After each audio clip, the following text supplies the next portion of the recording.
Why, Hello! Welcome to DnDTime Talks, my friends. I am Dungeon Master Jeremy, aka Trust a Flump, as you can see in my little nameplate directly above my noggin. And I am joined by the illustrious, the indefatigable, the beautiful. Oh, well, Peter. thank you. Wow. Yes, Peter. I'm Pete. You're Pete. And I was also very thrown off, as always, by forgetting to mute Twitch. And it confused me to know, and these are the things that one has to deal with when one streams. I don't know, I get nothing. Jeremy, how are you today? Pete, we just got a hello DnDTime from Max. Well, hello, Max Mikester. How are you? I send the hello immediately back to you. We're going to throw that hello right back. I hope you can catch, otherwise you want to get fucking beamed with the hello, my friend. I'm doing well, Pete. How are you? I'm pretty good. As always, it's always just like it's always just so frazzling moving into a new D&D time show. But yeah, I don't know if frazzling is maybe. It is in the D&D time universe, which is where we are right now. Exactly. And Pete, we're gonna be doing some talking today, as some may be familiar by the show titled DnDTime Talks. It is a talk show where Pete, myself, and you, the beautiful Twitch chat, discuss all things Dungeons and Dragons. Indeed, it is. And today's topic, we are continuing our Monsters in 5th Edition series. Today we are talking about the most dangerous game, Humanoids. A race that a lot of people might not... a group of monsters that a lot of people might not necessarily associate as truly being monsters, but they absolutely can be. Player characters are the worst monsters. Yes, and also they are just technically classified as such in the Monster Manual. All things are considered monsters. No, well, not traps, except some traps are. Not the point. We're going to jump in just a minute, but before we do so, I've got a quick announcement. To all of you people in the chat, I see there are 14 of you, 14 fantastic, amazing Dungeons and Dragons timers. Wow. Okay, you're just D&D timers. We're going to say D&D timers. Owlbear enthusiasts. In our weekly announcements on Discord, we're having a bit of a vote where you can decide what we're going to talk about on D&D Time Brews this Sunday. You can use the little emoji icon reactions there to either vote for swords, which are player-submitted magic items, or the Oni face, which are player-submitted monsters. Oh, I'm going to go vote right now. Yeah, so go vote. Just click on the little reaction. Pete, you voted for both of them. That doesn't help. I know, but it seemed wrong for me to voice my opinion. It's a dead tie right now, so jump on down, put your little votes in just by clicking on the emojis, and that will help us decide tomorrow for the announcement what we're going to be doing on Sunday. And then either way, we'll put up a little form for you guys to submit your ideas, and it should be a really cool D&D time breeze. Binding Sheeta says, I thought the announcement was create your own character sheets now. No more need to ask party leaders. That is true. There is now, players now have the ability to create their own character sheets. There are instructions about how to do that in the rules and FAQ section on the information tab on our Discord. There's a helpful little graphic to walk you through it, created by Bionic Sheba themselves. So please do that if you're interested in making new characters. It's going to be a lot easier for everyone, I think. Yeah. Anything else before we start diving right into it? Oh, and Jeremy, an idea that I just had. What's that, Pete? What's your idea? I want to know your idea, because Pete, I'll be real. Most of your ideas suck. No, I'm just kidding. Go hit me, Pete. The idea that I'm referring to is we've been floating around on a few different names. There was the Night Owl Bears for a while. How do you just feel about timers? I like it because it's also a word. I don't like it. I like it because it's a word. Just the timers counting down. Because you see, our really old people who've been here for a long. I feel like that's what.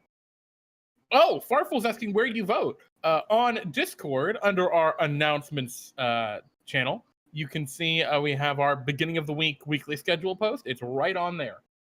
And oh man, we got 2 more votes right off the bat for swords, magic items. All right, guys, we'll see where we end up.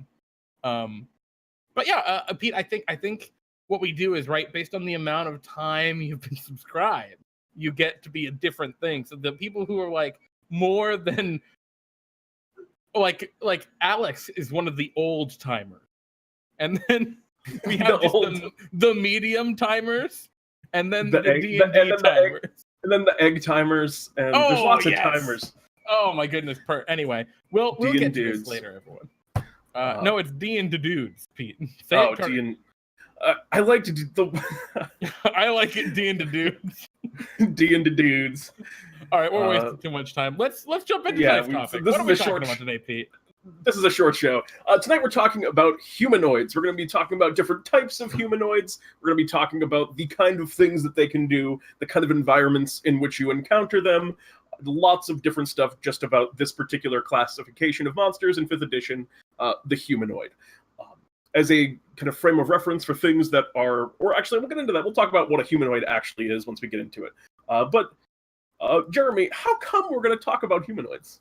Because, Pete, humanoids, more than any other monster in Dungeons & Dragons, are pretty much the most common enemy you're going to run into, and they can also be some of the most interesting to play. Additionally, unlike other monsters, you can have conflict with humanoids without having to necessarily just fight them. And as a final kind of hurrah for humanoids, like, you relate to them. They look like people. They think like people. They act and feel like people. Even if they're dumber than people sometimes, depending on the humanoid.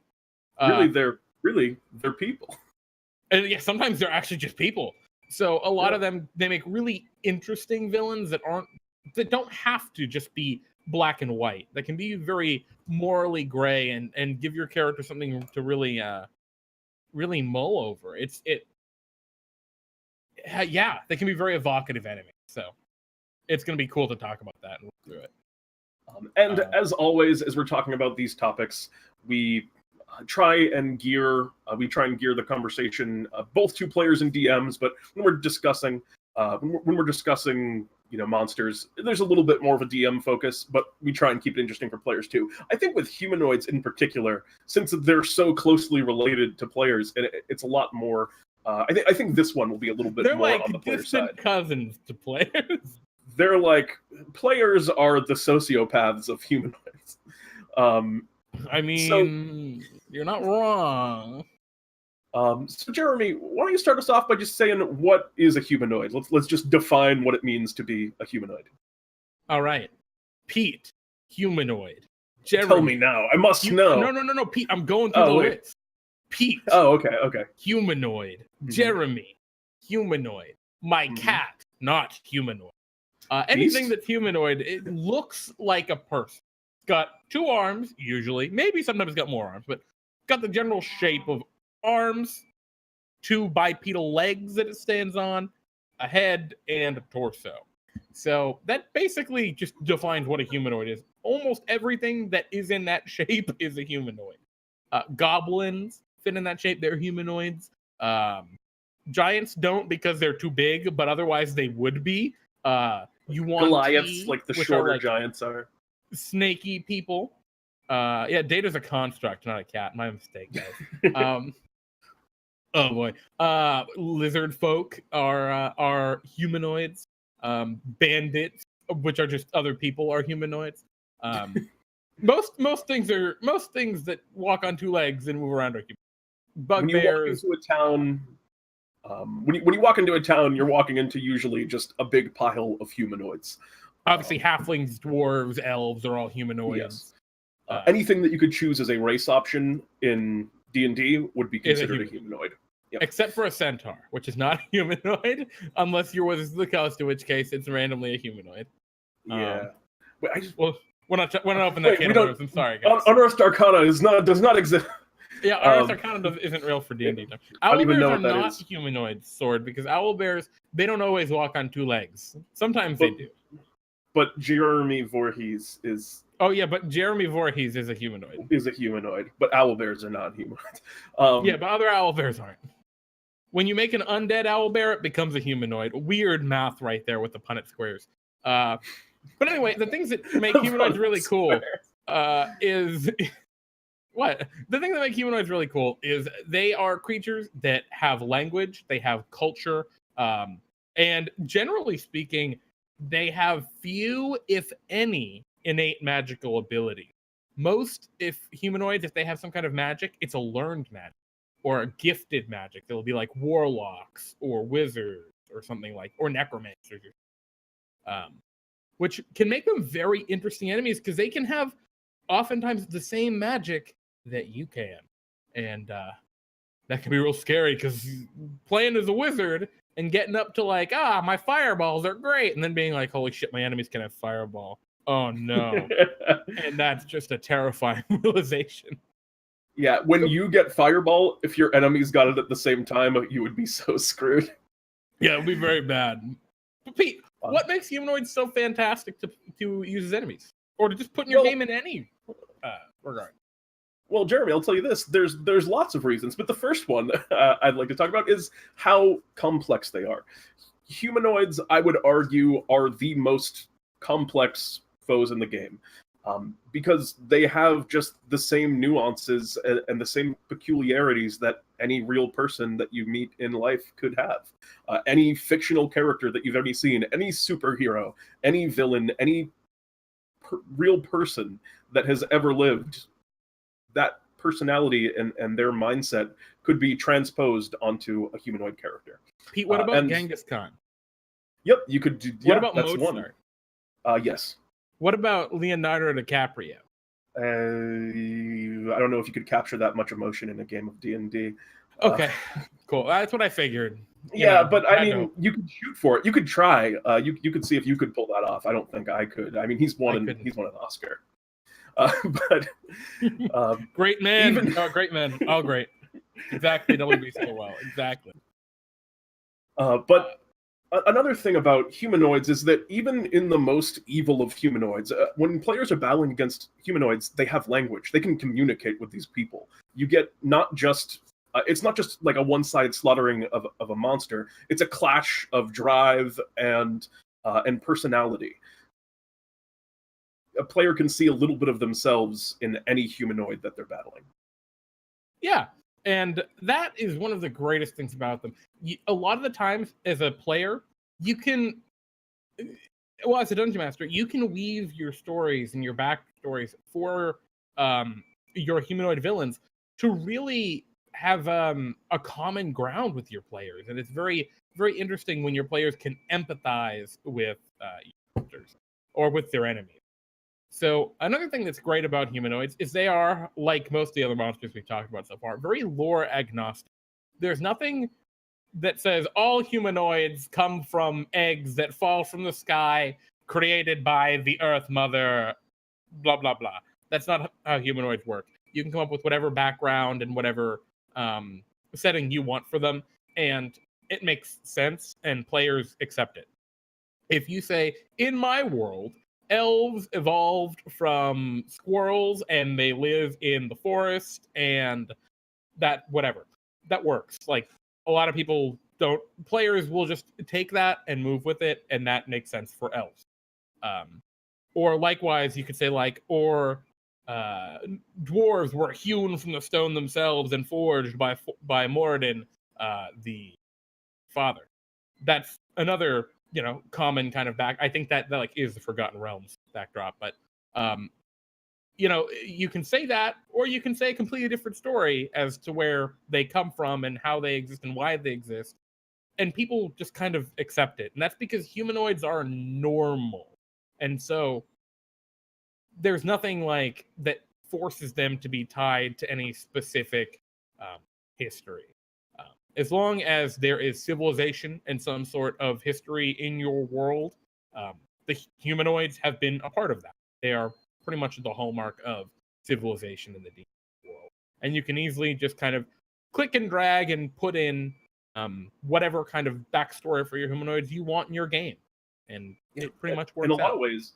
And I think more than any other thing in D&D, Wizards and the people who make D&D want you to do that. They want you to decide what the kingdoms of your world are, how the different tribes of humanoids and all these different races interact with each other, and that's one of the largest aspects of building worlds and creating a world in D&D.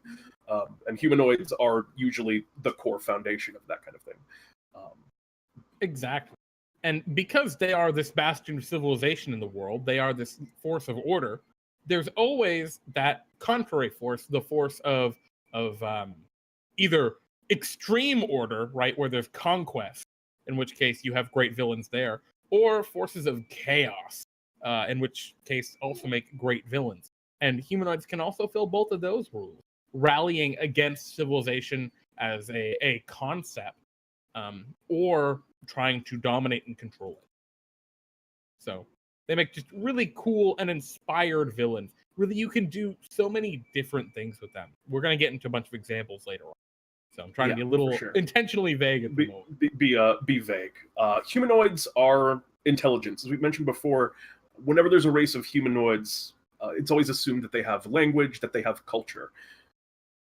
That means, as we were saying before, your players can communicate with them. They can learn about them. They can learn about their cultures. When they see humanoids, they don't think, "Oh, I've encountered sort of a random beast in the wild." They think this person is part of some group. I will go, learn about whatever their group is, even if it's a random like orc bandit party that comes in and attacks the players. They will still think to themselves, well, these orcs had a tribe. We could go and investigate what this tribe is and why these bandits are raiding in this area. They, just by their very existence, are plot hooks, and that doesn't, like we've talked about with devils and demons, where the plot hooks are decided for you. For humanoids, you get to pick what those are. Likewise, in the same way that you understand that these things have culture, they're a great way to impose morals on your players, which is a hard thing to do in Dungeons and Dragons. In my personal experience, I'll often put, for example, if there's a savage group of, say, goblins, something that are assumed to be evil, well, when they go into that goblin camp and take out all those goblins because, the townsfolk, the nearby humans ask them to, what happens when they find the goblin babies in there? What do? Do they kill sleeping goblins? Just by fighting these kind of things, they learn a lot about themselves as characters, and also as a DM, you get to learn how murder hobo-y your characters are. Well, yeah, and part of like enemies being intelligent, right, is it makes those repercussions not just impactful to the characters, but also impactful to the monsters, and we'll get into that a lot more later.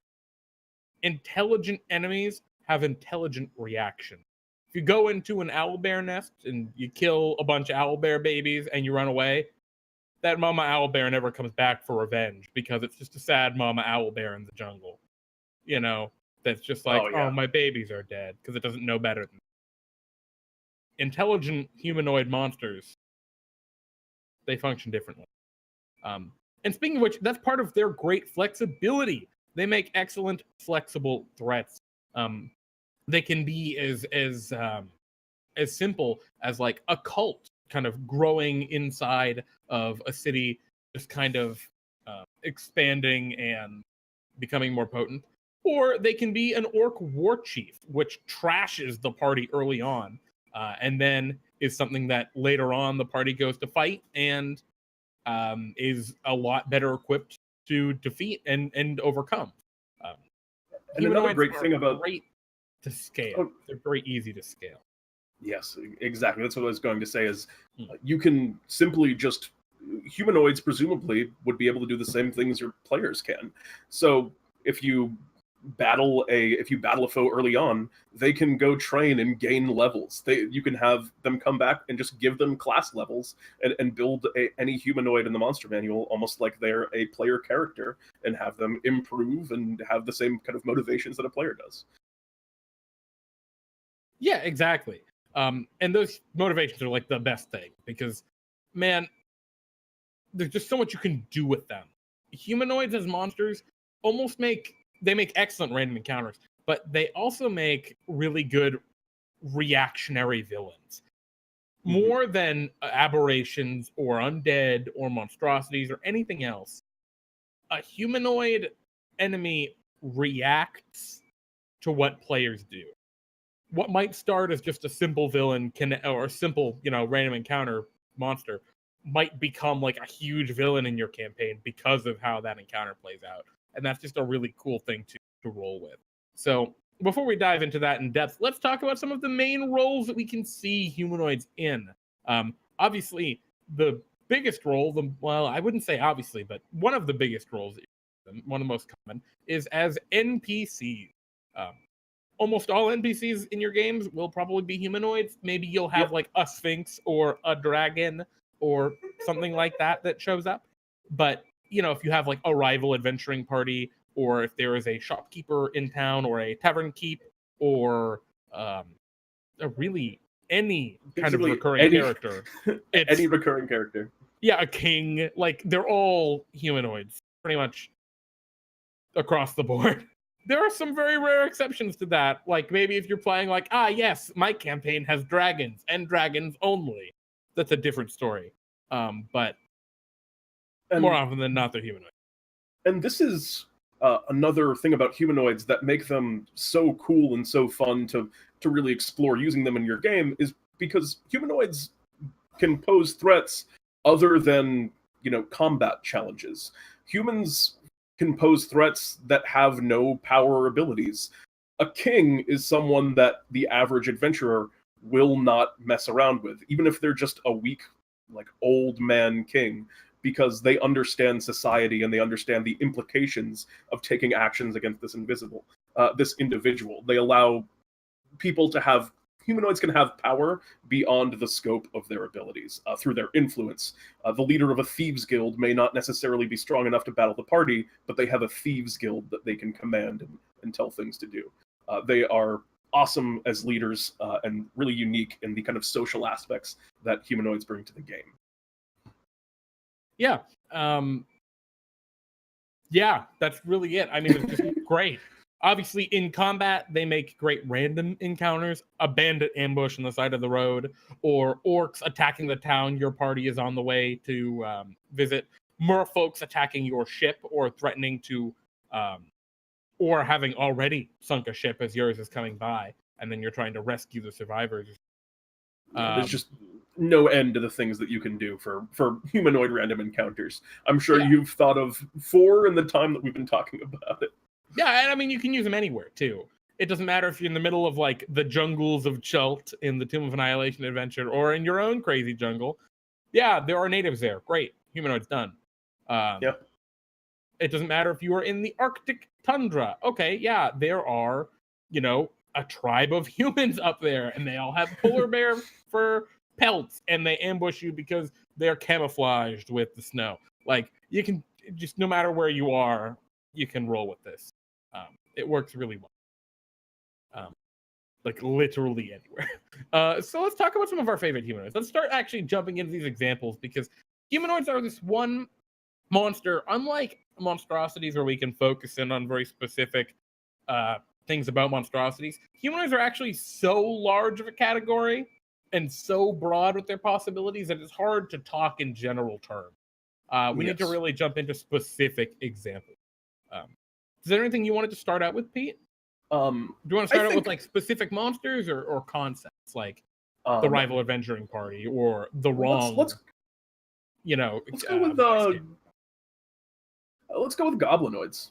Okay, yeah, start with the goblinoids. I think that's a very straightforward, just because that one still feels like very monstrous. I think the goblins feel monstrous. So for anyone not familiar with goblinoids, it's just a subcategory of humanoids. And there are 3 major things that fall into it: the goblin, the bugbear, and the hobgoblin. A goblin, I'm sure you're all familiar with them. Basically, they're these just tiny little guys that run around and are evil, have sharp teeth. They are kind of, they're very good at hiding and are small, agile. They're very classic monster. Yeah, the gerblins. Everyone knows gerblins. And then there is the bugbear, which is sort of the larger, furrier gerblin. They're kind of your bruiser gerblin, and then there is the hobgoblin, which is also a larger goblin, but they're less sort of chaotic and uncivilized like the bugbear, but they're a lot more tactically minded. They're very lawful, and they're sort of goblin generals. And these are the three major categories of goblins. And there is so much that you can start to do with goblins. For one thing, they're awesome because I think a lot of early DMs, and I think goblins, they have a certain challenge rating in the monster manual that does not really accurately reflect their challenge, because a lot of DMs just kind of have goblins just kind of run out and just kind of battle adventurers head on, but they have this awesome ability called Nimble Escape, which allows them to duck and hide behind things as a bonus action. So goblins really in combat are these kind of guerrilla, they're designed to be these sort of guerrilla warfare tactics wielding creatures that run around, dart behind trees, shoot their short bows at you from a distance, ambush you on the side of the road. I was going to say, it's awesome you just mentioned tactics, because goblins, more than any other humanoid subtype, really emphasize the intelligence of humanoids. And I know you're thinking goblins are stupid, because goblins are dumb. They don't have a high intelligence, at least in the monster manual. You get their stats and you say goblin, and you look at a goblin, you say, oh, this goblin has a 10 intelligence. It's not that. Wait, it's got a 10? Yeah, that's average. They're people. Oh, it's as smart as your average person. Okay, maybe they're smarter than you gave them credit for. That doesn't come across in how they act or how they live. That comes across in their tactics. Between those three goblinoids that we just spoke about, the goblin, the bugbear, and the hobgoblin, you have an incredibly, you have an army. You have a military force right there, where each unit serves a very tactical, strategic purpose. And obviously, I'm sorry, not obviously, but the big thing is, in a normal campaign, you just, like Pete just said, you run the goblins as they just run up and stab, and they aren't organized. And that is one of the ways that you can really add a lot of nuance to goblins, is you can have that one charismatic goblin leader who organizes the goblin. Right? You have that one hobgoblin who rules with an iron fist and coordinates the little goblinoids to duck and weave with their bows coming out from the shadows and firing, while the bugbears stand up in front, holding the line. And the hobgoblin leads from the furthest back, where he's the safest. I was going to say, there's some great comments here about Shiva. Bugbears' names are so deceitful. I thought they were big, fat, and puffy. No, they're big, tall, hairy goblins. I like WB Stillwell's comment. Average people, in my experience, are not that smart. It's true. It's true. Goblins are smarter than people. My personal favorite thing that I've done with goblins, actually, Jeremy, it plays very much into your, it plays very much into what you were saying about goblins being assumed to be these dumb creatures. And this is a trick I'd recommend to all of you steal. And I usually will run it as a first mission for a beginner group of adventurers. And I just have a goblin that has the ability to cast spells, use disguise self as a human, and give the players a quest to go and destroy this goblin fortress, entirely under the premise that, oh, you'll find the goblin fortress really easily. Goblins are really stupid and really unsubtle. It won't be an issue.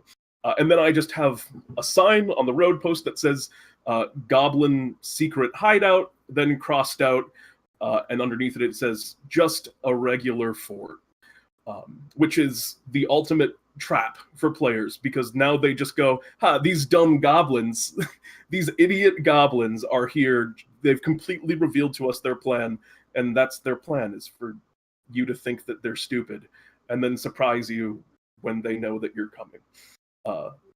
There's so much we can do, and that flexibility to just decide that, yeah, this goblin has learned magic. That's what makes humanoids great. Yeah. I mean, that double think is something that and planning, right? And ambush and tactics and strategy is a hallmark of humanoid enemies. And you will find that no matter what enemies you end up rolling with. It's just the abilities of goblins with specifically their agile skirmishers in the goblin, their bruisers in the bugbear, and their commanders in the hobgoblin. Really, their abilities extra enforced. It's really cool, and they make really great enemies. Also, I'm sorry, can I mention one more mechanic that the goblins have? And it'll take 2 seconds. The goblin captain, and I love this so much, like, there's a regular goblin and a leader goblin. The goblin captain has a reaction ability where he can pick up an adjacent goblin and have them take an attack that's targeted at him. He just picks up his ally and uses him as a meat shield. It very sums up the goblin mindset, and it's amazing, and you should use that ability always. Absolutely, it's amazing. We can move on. That's just a ton of fun, that kind of feature. Yeah, it's so ways that you can really make goblins interesting. Like Pete mentioned, and actually I'm gonna stick on goblins a little bit, but move into a different category. And that is, with any humanoid, you can do this. The example I'm going to use highlights goblins, but humanoids remember what happened. If you bust into a goblin stronghold and battle them, what ends up happening, or can end up happening, is you can end up vastly overestimating how powerful these goblins are and get yourselves kind of trapped. I recently I'm running a campaign where early on, my players did precisely that. I was running the Sunless Citadel adventure from Tales from the Yawning Portal, which is, it's all right. The adventure itself is very cool. The Yawning Portal rendition is, I don't know, I'm iffy on it. It was fun, but regardless, they busted in. There are some goblins in there. They fought the goblins, and they got themselves in a situation where there were a bunch of goblins left, and they didn't have any abilities left, and they were like level 2, and they were locked up in a room.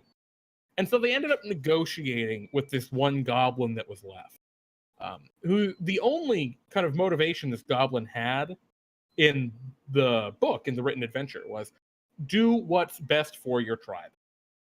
That was the goblin's motivation. And the goblin was a shaman-like figure or a soothsayer-like figure to the leader of the goblin tribe, who the players killed. And so that goblin, knowing, well, we can kill these adventurers, but more of my people will die, negotiated with the players, and the players negotiated with them, and they ended up coming to an agreement where the players would leave, and the goblin would let them leave, because the goblin didn't want any more of their goblins. And turns out the party completely double-crossed the goblins immediately and let a dragon loose on them on the way out. So the party completely betrayed them. And now I have this amazing story hook to play with for the rest of this campaign that will come up, where I have this goblin who has magical abilities, who was completely betrayed and wronged by the party, and now has this very powerful motivation. In this example, I've decided that the goblin the dragon was sent away. It was defeated or driven off. It was a baby dragon. And now this goblin has such powerful motivation to fight the party back. A vengeance and a validated. Because all this goblin wanted, and the players knew this, all the goblin wanted was what was best for their people. And when that character comes back into this campaign, and I'll give them some cool abilities, and maybe I give them like some necromancy powers, and like they'll have the undead baby dragon they ride, oh yeah, it'll be really cool. But it will give them so much validation, where in attacking the player characters, this enemy has the moral high ground. And that is a very unique scenario to humanoids that you just don't get with anything. In no scenario is the beholder ever gonna have the moral high ground over your player characters. It's just not gonna happen. They're insane. The dragons, they're greedy, they're selfish, they just want power. And with humanoids, sometimes they have other reasons. Like Pete mentioned, sometimes the player characters murder all the goblin babies when, they bust in, and the goblin scouts that come back later to find everyone killed. They want to know who did this. They vow vengeance. Yeah. And these kind of, these motivations, these incredibly powerful things. And maybe it's not death. Maybe it's they just burned down their home. Maybe they looted their stuff. These very potent motivations are they're things that are unique to humanoids. They're uniquely human, some might say. And that's just what makes these so much fun. Oh yeah. Let's talk about some of the other different options that we like. Do you have one? I picked Goblin. I know we've been on Goblin for a while, but do you have one in particular, Jeremy, that you're interested in diving into? Kobolds. Oh, dude, me too. That was the one I wanted to do as well. Well, Pete, I picked the right one. Kobolds are amazing. The Forgotten Realms. I'm sorry, I've been talking for a while. Do you want to talk, Pete? Yeah, I'll start off on kobolds. Kobolds are amazing. In the Forgotten Realms, I don't know what you were actually going to say about the kobolds in the Forgotten Realms. I don't know much about them, but traditionally, I do know that kobolds are considered servants of dragons. Yep, that's what I was going to say. Oh, cool. I didn't know that was a Forgotten Realms thing. Word for word. I thought that was generally just a kobold thing, but kobolds are these kind of small. They have these like dragon snouts and sharp ears, but they're short, and they're just these little cowardly beings that run around and worship dragons. But the fact that they worship dragons, for one thing, makes them a fun harbinger. If you're planning on using a dragon a little bit later on in your campaign, you can have a bunch of kobolds that start out by worshipping it, and you learn about the dragon through those kobolds, so they're a great way to work, dragons in your game if that's what you want to do. But another thing that really makes kobolds cool is they also have this niche where they are expert inventors and they are expert trap makers, which gives you, the DM, as a license to just do anything that you want for a kobold and their traps. Kobolds can just set up these nests of chaos and strange scorpions falling down from baskets in the ceiling. You have tripwires leading into vats of just kind of like really low-grade acid that the bad kobolds have gathered from like nearby plants, or they can be as intelligent or unintelligent as you want, and they're cowardly. They have that kind of personality trait where they fight in groups. If they have the numbers advantage, they will make decisions to attack, but if they're alone, they will probably flee and just beg for mercy. It's actually, if you make a player character kobold, they have an ability that allows them to just look pathetic and beg and plead forgiveness. What's that called? Is like grovel, cower, and beg. Yep. Yes. Which is, one, very funny, but it's also flavorful and does a lot to really define what the race is. Jeremy, do you want to tell them about the time you killed me with a bunch of kobolds?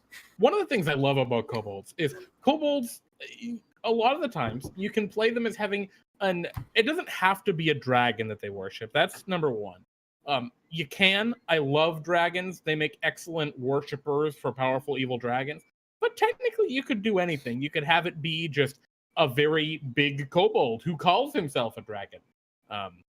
For example, we have that kind of going on in DnDTime, which will show up eventually with Dapper Drake, the yes, dragon of the roost down in the dump. He does not make a ton of appearance, and he's made one appearance. He's made one appearance. So you can have them be worship dragons or worship whatever. But the one thing that's super iconic about them is they are absolute. Like, whatever their leader is, they love them absolutely. Now, one of the player characters might like bully kobolds into worshiping them, which is amazing. But one of the things that I did when I was running not a one-shot, but kind of a series of loosely related adventures, is in one of the adventures, the player characters busted in to a young green dragon's or a green dragon wormling lair and killed it. And so several adventures later, the kobolds in the surrounding area had been pillaging and marauding towns, doing like things like cutting off people's fingers and stuff to steal their rings, or cutting off their ears to steal their jewelry and stuff like, or decapitating them to steal necklaces, like horrible things like that, and had just been collecting all this loose jewelry to pay to a hag to resurrect their dragon. And so this like is just it's a repercussion, right? It's going back to that player actions have consequences because these other characters think, right? All of this horrible stuff started happening in the region where otherwise nothing really too bad was happening because the players went in to kill this dragon and steal, I think they took like its heart or something for spell component, for some powerful ritual they wanted to get done. And it's just like, man, that's an important thing you can do, is just super impactful repercussions of suddenly now kobolds are marauding the countryside. And what ended up happening is those kobolds ended up murdering Pete, which was great when they showed up.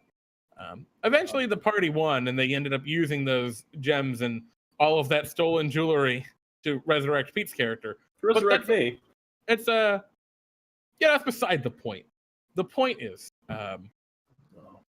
player character actions have consequences, and just because the players go and defeat the kobold's boss doesn't mean that storyline is over, because you can continue to roll with that absolute devotion in cool and interesting ways. Hell, you can have the kobolds decide to worship the party and then completely misconstrue what the party does and do horrible things in the party's name after the party destroys their previous leader. Like, you can totally roll with any of that. You can, and this is one of the things I really like to do is, I like it when these kind of monstrous creatures, the players get some time to really like actually get to know these creatures.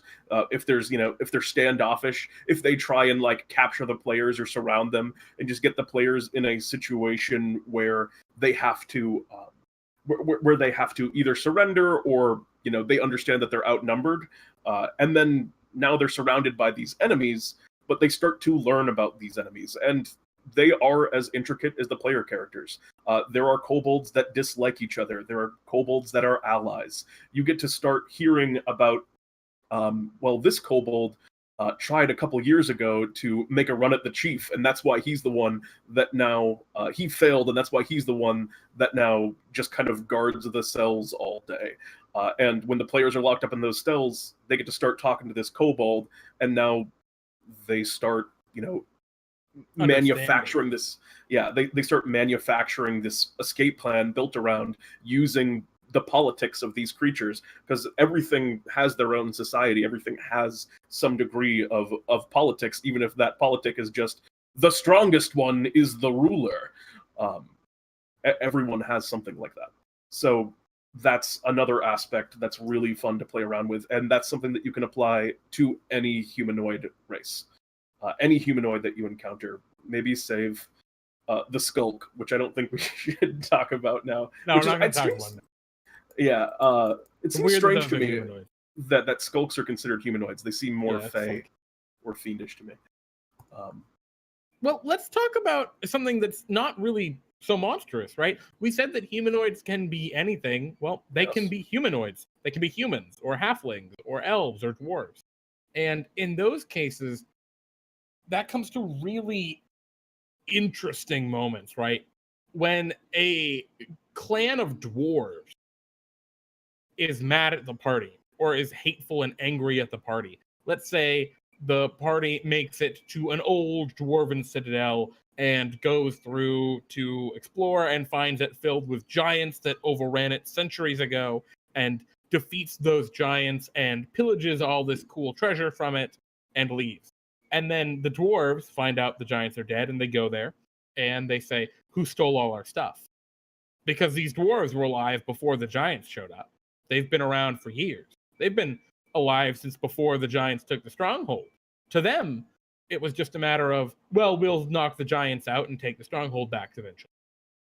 And so now this clan of dwarves has put out a bounty for the heads of your player characters for having stolen their things that you believe that you've rightfully earned in defeating the giants.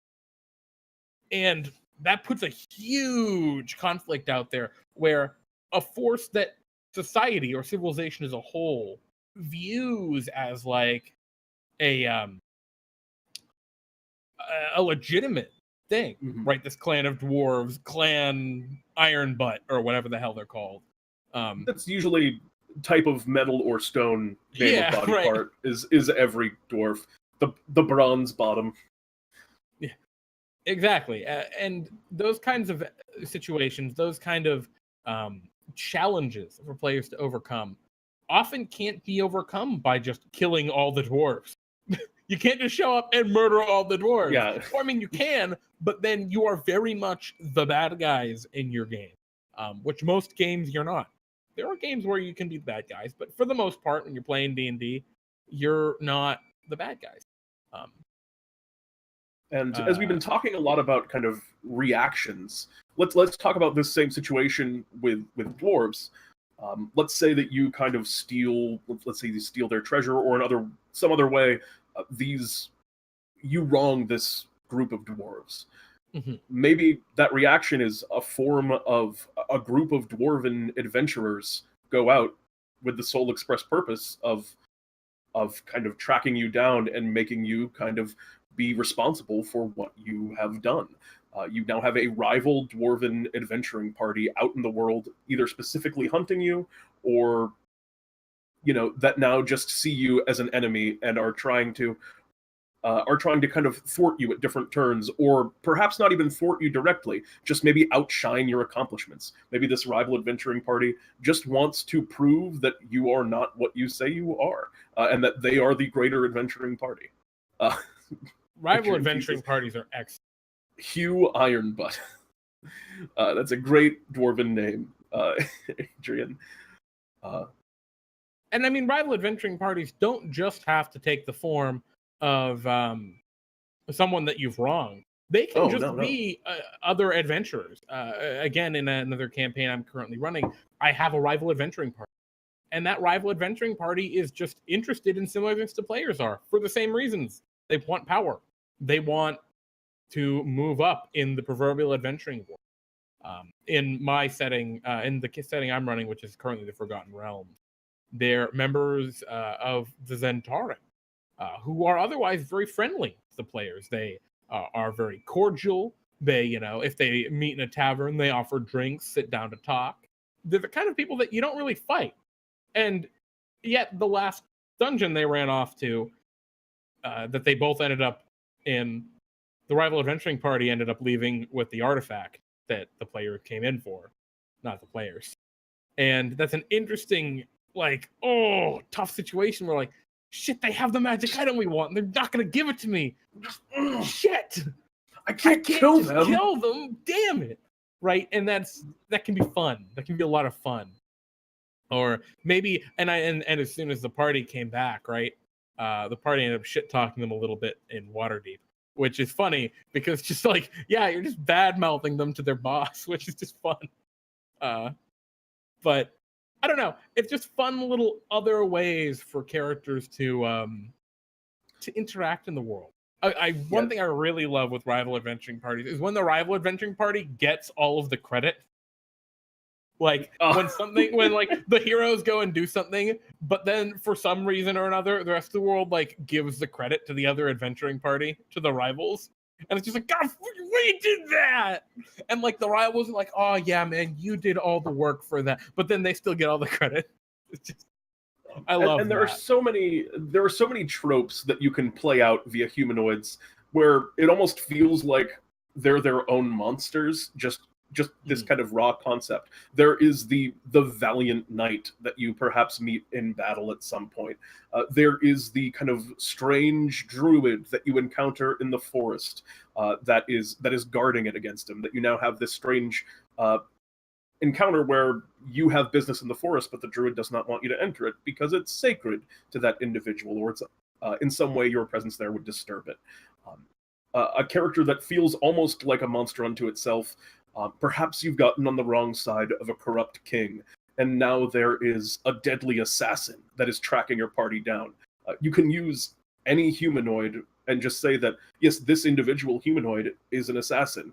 Give them abilities from perhaps other monsters, or perhaps from the player's handbook. You can just give them classes. You can just give them rogue levels, make them the assassin category of rogue, and have them try and just take out the party stealthily from a distance. And if they fail, they run away. And now the party just understands that they have this force that is out in the wilderness actively hunting them and wanting them dead. All of these things raise questions, they tell stories, and at that point, I think that gets to the bottom of what a humanoid is. A lot of the other monsters that we've talked about, they are monsters. They are things that are there to battle. But humanoids, with more than anything else, you can tell a story, which is, for me at least, the thing that makes D&D so great. And I really love humanoids. That's kind of why I really wanted to do this particular one today. Yeah. I guess that sounded wrap-uppy, but we got some more time. They're a very potent, multi-dimensional, not even threat, but encounter, or not even encounter is the wrong word, but subject for your party to have to broach. It is a lot of fun, and especially, I can't underscore this enough. If you are a dungeon master running a game for newer players who don't have a lot of experience with RP, humanoids and these kind of conflicts that arise from them are a really good way to kind of gently coax your players into that role-playing kind of feel, right? Into role-playing their characters a little bit, thinking about their actions from that role-playing perspective. You know, like, the monsters are just monsters. You're just running around killing them, murder hoboing, whatever term you want to use, until you've killed all those baby goblins. And, you know, some fairly young, like, I don't know how old goblins go, some young goblin comes up with, like, a crappy wooden sword and a shield and challenges you to a duel because you killed his family. And there's no way that little goblin's going to beat you. But do you just kill him? What do you do with him? Right? Like, do you just murder it in cold blood in the middle of town? These are the kind of, like, the town folks would probably cheer. Yeah, and the town people cheer as you murder this child, right? It's a very deep and brutal, jarring way to, especially for newer players, to feel like, man, this is a real world with, like, real consequences. And that's how you get over the hump, right? That's how you get people to really care and get invested in your game. They're not just killing monsters. They care about their characters. They care about the world. This I think brings us to another great one that we haven't really talked about. I think a whole subclass, and that is the townsfolk, the peasant. Oh, shit. Yeah, right. Yeah, we didn't even think of the peasant. That's like a whole another archetype, and just the random people that you pass by in the town, the regular people that you assume are out there farming, making society function as it does. And those are just another great tool to show. You can show, for one thing, like, the recognition of an adventurer by whether or not how the townsfolk react to them. Maybe they've heard of your heroes if they're higher level. But more interestingly, when your party kind of enters into a new location, the peasants, they probably are suspicious. They don't like change. They don't like these rich people, these people wearing these beautiful, brilliant clothes, wielding magical powers, holding glowing swords, walking into their quiet little village, because that means trouble. It means that you are there to, in some way or another, just by your presence, disrupt what is the status quo from them. And how they react to the players can act like a mirror for the players to understand what they are in the world and where they stand. That's just I don't know. It's just there's just so much. Yeah. Well, while in a city, characters might be heralded as heroes, members of the great guild of adventurers who purge the land of evils, until you head out into the town, where, like Pete was saying, all you're gonna do to them, you're just gonna cause trouble. You're gonna wake up that dragon in the woods that hasn't bothered them in centuries. You're gonna lead to a bunch of them dying. You're gonna ruin their way of life. And that's something that players don't think about often because it doesn't show up. It doesn't come up. But that's something you can absolutely play with. Is there are further repercussions. And I think that's like our core theme that like pervades this discussion on humanoids, and really it's about the game in general, right? Mm-hmm. It's your actions have repercussions and have serious consequences for both your own character, but also for the ambient, the people who live in this world. Having the tavern keeper as you walk into the small town on the border of the Empire spit on the ground as you go to order, to get a room, and tell you that you aren't welcome here. I think that Ingram sends a message. I think Ingram summed it up nicely right there. Just, you fellas with your fancy speech and garb bring nothing but trouble. Yeah. Yeah. I mean, it sends a message to like that level 6 hero who's like, I'm a great hero. I've got plate armor now. I got a magic sword. I'm the bee's knees. And then when a common like innkeeper spits at him, damn, that sends a message. That's, I'm not afraid of you because you're more trouble than you. And yeah, it's cool. It's deep. And what's even better, right, is later on when the characters do something great to help that town, and there's the reversal of opinion, that like they're the heroes that the townspeople feel after they actually do something good for the town. That's a great. Players love it. It's so vindicating. Now they've earned the recognition that they get. It wasn't just given to them. There's that huge contrast with how they were treated, and that's just a good DMing trick. Just in general, even outside humanoids, or I guess it applies mostly to humanoids, but a lot of this is just it requires. Yes. We're at time. Yeah, we are at time. I mean, there are so many different humanoids that we could talk about. We could talk about yuan-ti, schemers, manipulators, actually humanoids with natural magic. They're really cool, but they're like an entire topic in their own right.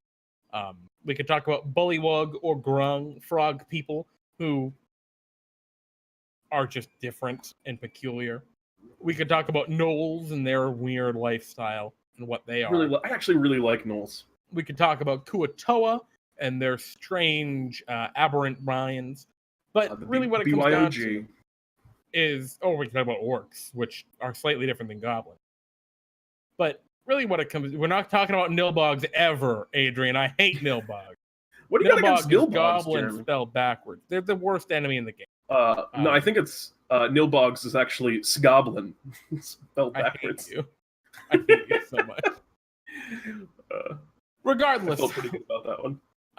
We could talk about all these creatures, but honestly, there's so much information that we would need to go over that we would not have enough time ever to go over. So we're gonna leave it for now, and maybe at some point we'll come back and we'll go really in depth for one of these. That might be interesting to go back and just talk about yuan-ti for a straight hour. That could be cool. I would like to even just talk about one of these aspects. I would like to talk about peasants for an hour, or a schemer for an hour. Pete, I don't know how many people want to listen to us talk about peasants for an hour. Do you guys want us to talk about peasants for an hour? I would talk about in the chat. I would talk about schemers for an hour. Chaboy, when he plays, often likes to play a schemer. Anywho, personal traits. Thank you all very much for watching and hanging out and just talking about some D&D stuff with us, talking about humanoids. We appreciate y'all stopping by, and that's it. I love you all very much. I also love y'all very much, and I love you even more if you jump onto our Discord announcements channel and give us a vote to let us know what you want us to talk about tomorrow. I'm sorry, not tomorrow, Sunday on DnDTime Brews. Do we want to talk about player-submitted magic items or player-submitted monster content? Put your votes in. We're tied at 7 votes each right now, so we'll be announcing tomorrow morning which one we're going to do. If it's tied, I'm just going to roll a d20, and on an even number, it'll be monsters. On an odd number, it'll be items. So, shrug emoji. If you have a choice, this is your chance to vote. Which, I mean, you do have a choice. I'm giving you the choice right now. So, yeah, I tune think in that's also to D&D Time on Friday. Pete and Jeremy's D&D Time every Friday. Ingram says, wait, vote where? Vote on our announcements channel in our Discord server. Just click on announcements, and up at the top, where we have our weekly schedule announcements, there are little emoticons for the sword and the Oni. Sword represents magic items. The Oni represents items. Just click on the little icon to add your reaction there, and whichever one is the highest is one we'll go with. Good emoji choices, by the way, Jeremy. Nicely done there. Yeah, I like those a lot. Oh, we got another Oni. Ooh, it's gonna be tight. Oh boy. As I was saying, Pete and Jeremy's D&D Time on Friday at 9 p.m. Eastern Time, 6 p.m. Pacific. We run 3 one-shots alongside of our viewers. You can still sign up to play, I think, right now. It is not too late. If you're interested in joining us for a game on Friday, please do so. It'll be a lot of fun. It always is. Yeah, it should be really cool. I think with that, that's about it. Thank you, everyone who has hung out and stopped by. We hope you had a good time today. And I'm Pete. And I'm Jeremy. And this is DnDTime Talks. I did not fuck it up this time. I did not.